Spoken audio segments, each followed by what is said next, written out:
नमस्कार, बंसल न्यूज में आपका स्वागत है। मैं हूं आपके साथ सुहेल खान। उपचुनाव के मैदान में महाराज की गूंज अब सुनाई देने लगी है। इंदौर के बाद अब सिंधिया चंबल में हुंकार भरने वाले हैं। चंबल की सियासत में गर्माहट बढ़ने लगी है। 27 सीटों पर होने जा रहे उपचुनाव से पहले राजनीतिक दल एक दूसरे पर हमला बोलने में कोई कोर कसर नहीं छोड़ रहे हैं। तारीखों के ऐलान से पहले ही चुनावी रंग गहरे होने लगे हैं। उपचुनाव से जुड़ी हर खबर, हर अपडेट लेकर हम हाजिर हैं अपनी खास पेशकश उपचुनाव का चक्रव्यूह में।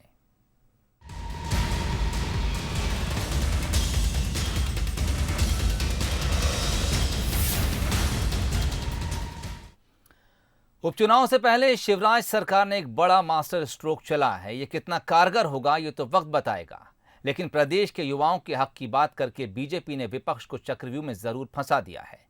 मुख्यमंत्री शिवराज सिंह चौहान ने प्रदेश की सरकारी नौकरियां सिर्फ प्रदेश के लोगों को देने की घोषणा कर दी है।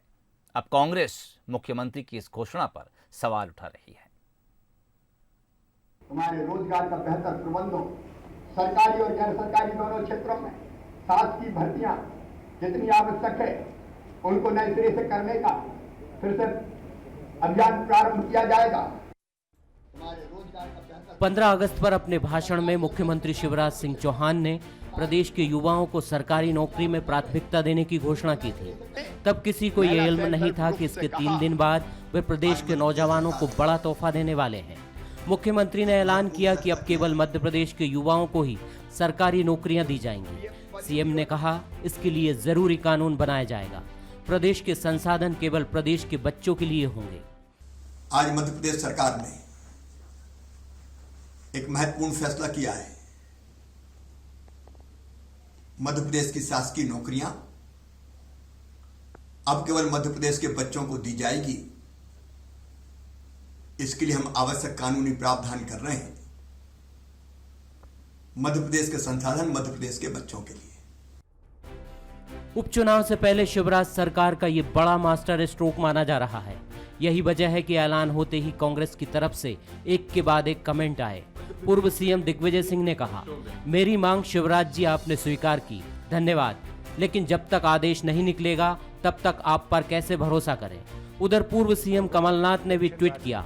उन्होंने कहा, प्रदेश के युवाओं के हक के साथ पिछले 15 वर्ष की तरह वर्तमान में भी छलावा ना हो, वे ठगे ना जाए। यह आगामी उपचुनावों को देखते हुए मात्र चुनावी घोषणा बनकर ना रह जाए, इस बात का ध्यान रखा जावे, अन्यथा कांग्रेस चुप नहीं बैठेगी।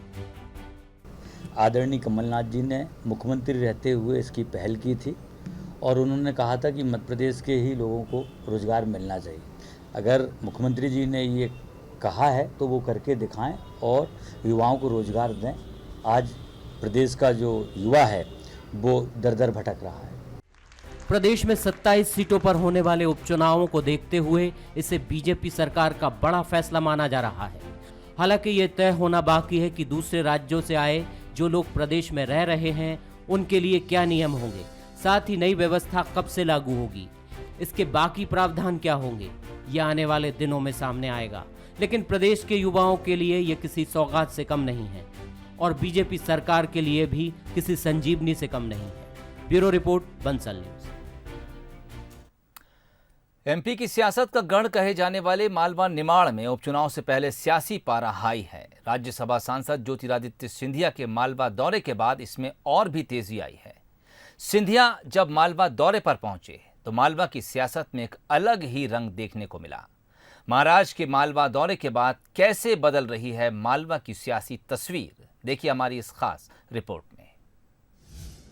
मालवा में महाराज ने दिखाया दम, बदल गए मालवा की सियासत के रंग। उपचुनाव से पहले बने नए समीकरण, क्या पूरा होगा बीजेपी का मालवा का मिशन? कहते हैं वक्त के साथ सियासत बदलती है और सियासत के साथ चेहरे भी बदल जाते हैं। एमपी की सियासत भी कुछ इसी तरह बदली है। राज्यसभा सांसद ज्योतिरादित्य सिंधिया जब मिशन मालवा पर इंदौर और उज्जैन पहुंचे तो क्षेत्र की सियासी फिजा बदल गई। दौरे पर सिंधिया का अंदाज पहले से ज्यादा आक्रामक नजर आया। मालवा की धरती पर कदम रखते ही उन्होंने अपने इरादे जाहिर किए और बताया कि टाइगर अभी जिंदा है। सिंधिया जानते हैं कि उपचुनाव में अगर समर्थकों की नैया पार लगानी है तो बीजेपी के दिग्गजों के साथ सामंजस्य बिठाना जरूरी है। तभी तो इंदौर और उज्जैन के सभी बड़े नेताओं से उन्होंने मुलाकात की। सिंधिया की कैलाश विजयवर्गीय से तो मुलाकात नहीं हुई, लेकिन विधायक आकाश विजयवर्गीय ने उनकी आवभगत में कोई कसर नहीं छोड़ी। सिंधिया भी विजयवर्गीय परिवार की मेहमान नवाजी से काफी खुश नजर आए। मैं इनका ऋणी हूँ और एक नई बात भी मालूम पड़ी कि कैलाश जी के घर में महाराष्ट्र का संबंध है। तो अब थोड़ा थोड़ा कैलाश जी के ऊपर हक भी मेरा बढ़ जाता है। तो इस बात की भी मुझे बड़ी खुशी हुई और मैं यही अपेक्षा करता हूँ कि आने वाले समय में जिस तरीके से घर वालों के साथ मेरी मराठी में वार्तालाप हुई, उसी तरह अगले बार कैलाश जी न हो तो कम से कम आकाश जी के साथ मराठी में वार्तालाप हो। सिंधिया के मालवा दौरे के बाद बीजेपी नेता उत्साहित हैं। बीजेपी का कहना है कि सिंधिया परिवार का मालवा से पुराना नाता रहा है और सिंधिया के मालवा में दस्तक देने के बाद बीजेपी और ज्यादा मजबूत हुई है। उनका धार्मिक दौरा था और वो वरिष्ठ नेता हैं और उनके आने से बिल्कुल पार्टी में उत्साह था, लोगों में उत्साह था, कार्यकर्ताओं में उत्साह था, जनता में उत्साह था और बिल्कुल वो चुनाव में भी उसका असर पड़ेगा, हमारी पार्टी में आने का भी उसका असर पड़ेगा। तो धार्मिक यात्रा के दौरान ही उन्होंने सबसे मिलना जुलना करा और निश्चित रूप से इसका असर सकारात्मक होगा। वहीं कांग्रेस लगातार सिंधिया के इस दौरे पर सवाल खड़े कर रही है। कैलाश विजयवर्गीय से मुलाकात न होने पर कांग्रेस ने जमकर चुटकी ली। वहीं राजनीति के जानकार मानते हैं कि मालवा निमाड़ के उपचुनाव सिंधिया की प्रतिष्ठा से जुड़े हुए हैं, इसलिए सिंधिया का बीजेपी नेताओं के साथ तालमेल बिठाना जरूरी है। कैलाश विजयवर्गीय जी पुराने भारतीय जनता पार्टी के नेता हैं, वरिष्ठ नेता हैं, राष्ट्रीय नेता हैं। वो उनसे वो कैसे डाइजेस्ट होंगे, कैसे उनके साथ मिलेंगे कैलाश विजयवर्गीय जी, इसलिए अपने आप को उन्होंने दूर कर लिया। सिंधिया जी को बीजेपी ने बहुत तवज्जो दी है, लेकिन उनके इस दौरे से ये भी लगा कि उन्हें बीजेपी के नेताओं की ज़्यादा ज़रूरत है ताकि वो इंदौर उज्जैन संभाग की 5 सीटों पर अपने प्रत्याशियों को जो उनके साथ बीजेपी में चलेगा उनको जिता सकें। लेकिन ये 5 सीटों पर चुनाव जो है, उपचुनाव, ये बड़ा टसल वाला है। सिंधिया जी के सिर्फ दौरे करने से ही मान लेना कि 5 सीटें जीत जाएंगे, ये कतई संभव नहीं है। महाराज के मालवा दौरे से बीजेपी और सिंधिया समर्थकों को कितना फायदा होगा ये तो आने वाला वक्त बताएगा, लेकिन सिंधिया के मालवा दौरे से जिस तरह से सियासी हलचल हुई है उसको देखकर लगता है कि सिंधिया का असर उपचुनाव में जरूर नजर आएगा। पीयूष पारे, बंसल न्यूज, इंदौर। राज्यसभा सांसद ज्योतिरादित्य सिंधिया मालवा के बाद अब ग्वालियर चंबल अंचल के दौरे पर आने वाले हैं। सिंधिया के दौरे को लेकर बीजेपी नेताओं और कार्यकर्ताओं में उत्साह है। वहीं कांग्रेस महाराष्ट्र के दौरे को लेकर अब चुटकी ले रही है। मालवा के बाद ग्वालियर में गरजेंगे सिंधिया। सीएम के साथ चुनावी शंखनाद करेंगे महाराज। कांग्रेस उड़ा रही सिंधिया के दौरे का मजाक। क्या चंबल में चलेगा महाराज का चमत्कार? कांग्रेस से हाथ छुड़ाने के बाद सिंधिया पहली बार ग्वालियर चंबल के दौरे पर आ रहे हैं। सिंधिया के आने की खबर सुनकर उनके समर्थक तैयारियों में जुट गए हैं। बीजेपी सिंधिया के दौरे को ऐतिहासिक बनाने की पुरजोर कोशिश कर रही है। सिंधिया समर्थक नेताओं का दावा है कि उनके आते ही कांग्रेस में खलबली मच जाएगी। हजारों की संख्या में दूसरी पार्टियों के कार्यकर्ता बीजेपी में शामिल होंगे। सिंधिया के करीबी मंत्रियों का कहना है कि वो 22, 23 और 24 अगस्त को ग्वालियर चंबल अंचल के दौरे पर रहेंगे। इस दौरान उनके साथ मुख्यमंत्री शिवराज सिंह चौहान भी मौजूद रहेंगे। महाराज की मौजूदगी में मुख्यमंत्री शिवराज सिंह चौहान ग्वालियर चंबल में बीजेपी का चुनावी शंखनाद करेंगे। चल रही है 22, 23, 24 को आ रहे हैं। कैसा दौरा रहेगा? दौरा का है कांग्रेस के जो अपमानित साथी हैं, जो अपने आप को अपमानित महसूस कर रहे हैं, वो कांग्रेस छोड़ करके भारतीय जनता पार्टी की सदस्यता लेंगे। ये हजारों की तादाद होगी। सिंधिया के दौरे की खबर आते ही कांग्रेस ने उन पर जमकर चुटकी ली। कांग्रेस को अलविदा कहने के बाद से ही सिंधिया ग्वालियर चंबल के दौरे पर नहीं आए हैं। जिसको लेकर कांग्रेस मुखर है। राज्यसभा सांसद बनने के बाद भी उन्होंने अपने गृह क्षेत्र का दौरा नहीं किया। उनके दौरे के कार्यक्रम कई बार बने, लेकिन किसी न किसी वजह से निरस्त हो गए।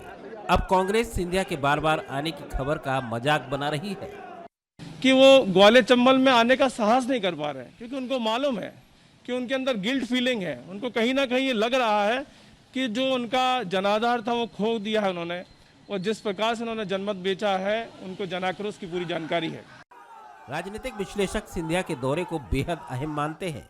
उनके मुताबिक बीजेपी से ज्यादा सिंधिया को ग्वालियर चंबल अंचल की सीटों की चिंता है, क्योंकि यहाँ सीधे तौर पर सिंधिया की साख दांव पर है और बीजेपी सरकार का भविष्य भी यहाँ की 16 सीटों पर टिका है। दौरा बहुत महत्वपूर्ण है, क्योंकि इसके साथ ही चुनावी अभियान की भी शुरुआत होनी है, और माहौल बनाने की कोशिश क्यों नहीं करेंगे वो, क्योंकि अब चुनाव हैं और उन्हीं के प्रत्याशी हैं।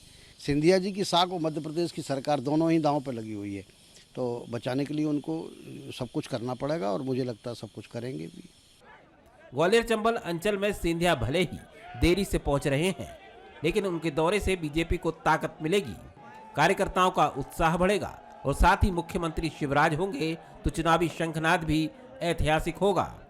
महाराज के आने के बाद से ही चंबल में कमजोर पड़ी कांग्रेस सिंधिया का सामना कैसे करेगी, ये देखने वाली बात होगी। प्रहलाद सेन, बंसल न्यूज, ग्वालियर। मध्य प्रदेश के कृषि राज्य मंत्री गिरिराज दंडोतिया फिर सुर्खियों में हैं। दंडोतिया जब क्षेत्र में पहुंचे तो उनका घेराव किया गया था।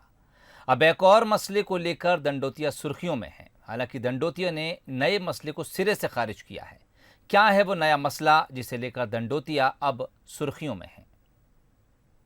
हाथ का साथ छोड़कर गिरिराज दंडोतिया एक बार फिर चुनाव की वैतरणी को पार करने की तैयारी में है, मगर इस बार ये थोड़ा मुश्किल नजर आता है। वजह है ये तस्वीरें। दिमनी विधानसभा सीट से चुनाव की तैयारियों में जुटे गिरिराज दंडोतिया पिछले दिनों दतहरा गांव पहुंचे थे तो ग्रामीणों ने उनका घेराव कर दिया। हालांकि बीजेपी का कहना है कि ये ग्रामीण नहीं थे, बल्कि कांग्रेस के कार्यकर्ता थे जो गिरिराज दंडोतिया की छवि को खराब करने की कोशिश कर रहे हैं। दरअसल इस घेराव के बाद कांग्रेस हमलावर हुई थी और कांग्रेस ने दंडोतिया को निशाने पर लेते हुए कहा था कि जिन्होंने पार्टी से दगाबाजी की उन्हें जनता सबक सिखाएगी। बहरहाल इस मामले को लेकर दंडोतिया सुर्खियों में रहे और अब एक और मामले को लेकर वो सुर्खियों में है। स्थानीय मीडिया में ये मामला उछला कि गिरिराज दंडोतिया ने अपने विधानसभा क्षेत्र के थानों के टीआई से पुलिसकर्मियों की जानकारी मांगी है कि कौन पुलिसकर्मी किस जाति का है। ये खबर मीडिया की सुर्खियां बनी तो फिर राजनीतिक सरगर्मियां तेज हो गई। हालांकि दंडोतिया ने इस पूरे मामले को सिरे से खारिज करते हुए इसे राजनीतिक साजिश करार दिया और मानहानि का दावा करने की चेतावनी भी दी।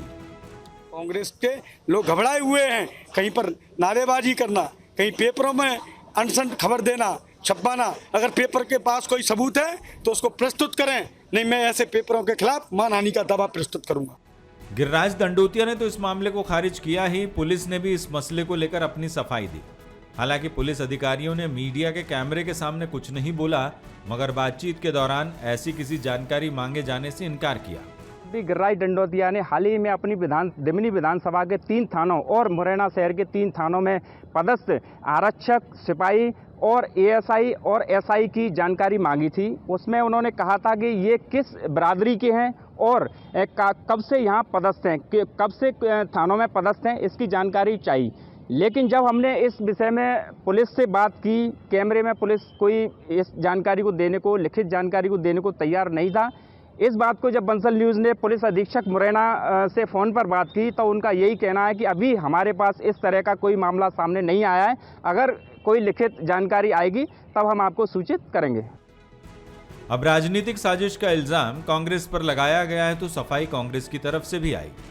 दंडोतिया राज्य मंत्री जी ने जो कांग्रेस पर आरोप लगाया है वो निराधार है, बिल्कुल असत्य है, क्योंकि ये कांग्रेस की विचारधारा नहीं कि किसी को बदनाम किया जाए। जो लोग खुद ही बदनाम हैं उनको कौन बदनाम करेगा।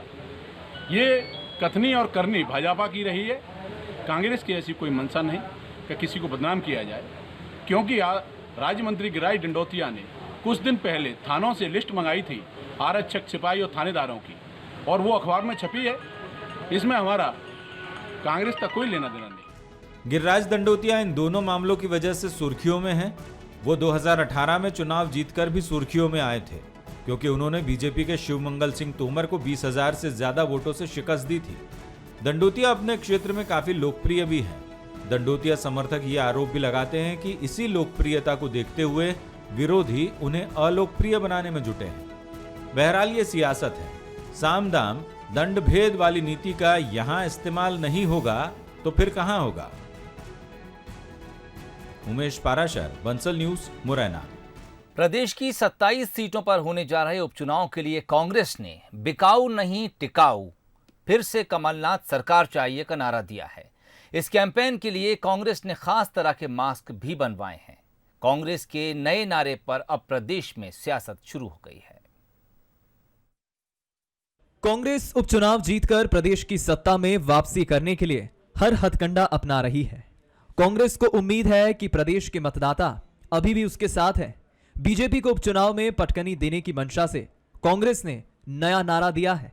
इस नारे को प्रमोट करने के लिए पार्टी ने विशेष मास्क भी बनवाए हैं। अब कांग्रेस पार्टी ने एक नया कैंपेन शुरू किया है, वो है मास्क के साथ चुनाव का प्रचार। जो मास्क कार्यकर्ता पहने हुए हैं, इस पर लिखा है बिकाऊ नहीं टिकाऊ चाहिए, फिर से कमलनाथ चाहिए। क्योंकि पिछली सरकार जो गिरी कांग्रेस की, वो इस वजह से गिरी कि ज्योतिरादित्य सिंधिया के साथ 22 विधायकों ने और पूर्व मंत्रियों ने बीजेपी का दामन थाम लिया। सर, क्या है ये पूरा कैंपेन और क्या मैसेज इससे जरिए? इससे ये चाहिए कि ये जो हमको पहले हमारे यहाँ जो अब बिकाऊ आ गए थे ना, वो चल जा चुके हैं। जो कांग्रेस में गंदगी थी वो साफ हो चुकी है। अब हम पुनः कमलनाथ जी के नेतृत्व में फिर के सरकार बनाएंगे और जय जय कमलनाथ का द्वारा से फिर आप देखना सीएम हाउस में उन्हीं को बिठा लेंगे। कांग्रेस के कार्यकर्ता बिकाऊ नहीं टिकाऊ चाहिए, दोबारा कमलनाथ चाहिए का मास्क पहनकर अब ये नारा लगाते नजर आने लगे हैं। वहीं बीजेपी ने कांग्रेस के नए नारे पर करारा वार किया है। बीजेपी का कहना है कि कांग्रेस को उपचुनाव के लिए उम्मीदवार नहीं मिल रहे। बीजेपी का कहना है कि जिस पार्टी का वजूद खत्म हो रहा हो, उसका नारा कितना असरदार होगा, इसका अंदाजा लगाना मुश्किल नहीं है। गृह मंत्री नरोत्तम मिश्रा ने कहा है कि कांग्रेस को वाकई में टिकाऊ चाहिए, क्योंकि सभी टिकाऊ लोग तो बीजेपी में है, कांग्रेस में नहीं। क्योंकि टिकाऊ तो भाजपा ही है। ये तो चला ही नहीं पाते, चाहे मध्य प्रदेश हो चाहे राजस्थान हो। तो हम तो कह रहे हैं, सही कह रही है, टिकाऊ अगर कोई है तो वो भाजपा है। दिल्ली में भी टिकी है और यहाँ भी टिकी है। ये तो कमलनाथ जी मैदान में जाएंगे तो जनता बताएगी कि आप कितने टिकाऊ हैं। बीजेपी के हमलों के बीच कांग्रेस ने इस नारे को 27 उपचुनाव वाले इलाकों में भुनाना शुरू कर दिया है। पार्टी ने इसको लेकर पहले से तैयार मास्क उपचुनाव वाले क्षेत्रों में पहुंचाना शुरू कर दिया है। प्रदेश की जिन 27 विधानसभा सीटों पर उपचुनाव होने हैं, उनमें से 25 सीटें ऐसी हैं जहां पर कांग्रेस के विधायकों ने दल बदलकर बीजेपी का दामन थाम लिया है।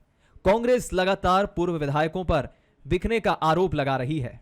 तो निश्चित तौर पर एक अभियान शुरू हो गया। अभी मैं ग्वालियर था, पूर्व क्षेत्र मुझे देखना है और वहाँ हमने प्रेस कॉन्फ्रेंस करके ये जो मास्क है कि बिकाऊ नहीं टिकाऊ चाहिए, एक बार फिर कमलनाथ सरकार चाहिए। जो 25 विधायक जो बिक गए, लंबे सौदेबाजी हुई, जिसकी वजह से ये चुनाव होने जा रहा है। कांग्रेस बीजेपी दोनों पार्टियां उपचुनाव के लिए अपनी पूरी ताकत झोंक रही है। बैठकों का दौर जारी है। उपचुनाव बीजेपी से ज्यादा कांग्रेस के लिए चुनौती है, लेकिन पार्टी नेताओं को भरोसा है कि जनता उसका ही साथ देगी। वासु चौरे, बंसल न्यूज, भोपाल। मुख्यमंत्री शिवराज सिंह चौहान और बीजेपी प्रदेश अध्यक्ष वीडी शर्मा के कोरोना संक्रमण से मुक्त होने के बाद बीजेपी नई ऊर्जा के साथ चुनावी तैयारियों में जुट चुकी है। वर्चुअल रैली के जरिए कार्यकर्ताओं में जोश भरा जा रहा है और इसके बाद एक्चुअल की तैयारी है। वहीं कांग्रेस भी चुपचाप चुनावी रणनीति को अंतिम रूप देने में जुटी हुई है। फिर उपचुनाव की तैयारियों में जुटी बीजेपी। वर्चुअल के जरिए एकजुटता की कोशिश। वर्चुअल के बाद एक्चुअल की भी तैयारी। स्टार प्रचारक सीएम शिवराज भी संभालेंगे मैदान। मध्य प्रदेश बीजेपी क्वारंटीन से बाहर आ गई है। वर्चुअल मीटिंग की तस्वीरें बयान कर रही हैं कि एक बार फिर बीजेपी पूरी ताकत के साथ चुनावी तैयारियों में जुट गई है। मुख्यमंत्री शिवराज सिंह चौहान और प्रदेश अध्यक्ष बीडी शर्मा ने कोरोना से जंग जीतकर मोर्चा संभाल लिया है। मैदान में उतरते ही दोनों नेताओं ने पोहारी, मुंगाबली, करेरा, बमौरी, अशोकनगर, सुर्खी, सुवासरा, बदनावर, हाटपिपलिया और सांवेर विधानसभा सीट पर वर्चुअल रैली की। मध्य प्रदेश के अंदर हमारे जो चुनाव होने वाले हैं, उपचुनाव, उनमें पहले हमने वर्चुअल रैली की है, वर्चुअल बैठकें की हैं, वर्चुअल कॉन्फ्रेंस की हैं। ये तीसरा चौथा हमारा फेज है जिस पर हम जा रहे हैं। और अभी सभी हमारी विधानसभाओं की जो 27 विधानसभाएं हैं जिनके उपचुनाव होने वाले हैं, आज उनकी लास्ट वर्चुअल कॉन्फ्रेंस अभी बैठक है। उपचुनाव की तैयारियों में कांग्रेस भी किसी तरह से पीछे नहीं है। कमलनाथ लगातार बैठकें कर रहे हैं।